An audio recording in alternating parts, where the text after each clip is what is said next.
নমস্কার বন্ধুরা, আমি শিবানী। আজ আমি আপনাদের সাথে শেয়ার করব আমসত্ত্বর চাটনি। আর এই রেসিপিটা তৈরি করার জন্য নিয়েছি কাজু বাদাম, খেজুর, কিশমিশ আর চিনি। আর নিয়েছি মৌরি। এই মৌরিটাকে আমি একটু শুকনা করে ভেজে নিয়ে ডাস্ট বানিয়ে নেব।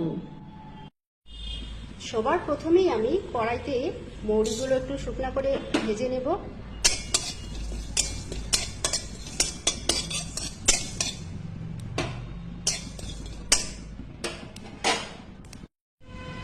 আমি মৌরিটাকে এইভাবে গুঁড়ো করে নিয়েছি। এরপর আমি কড়াইতে তেল দিয়ে ফোড়নে দিয়ে দিচ্ছি তেজপাতা, শুকনো লঙ্কা আর দিয়ে দিলাম কালো জিরে।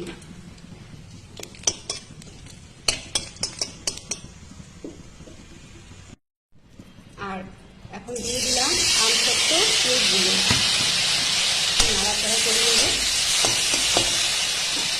স্বাদ মতন নিয়ে দিলাম আর দিয়ে দিলাম একটু হলুদের গুঁড়ো।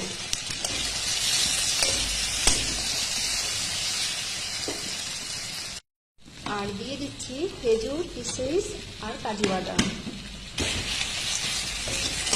ভালো করে নাড়াচাড়া করে নিই।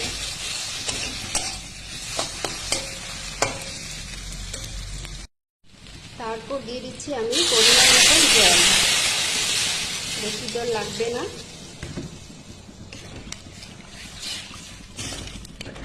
আর এখানে আমি এখন দিয়ে দিব চিনি।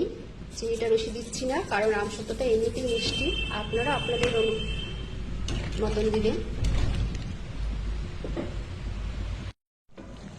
চাটনিটা প্রায় আমার হয়ে গেছে। আমি এর মধ্যে দিয়ে দিচ্ছি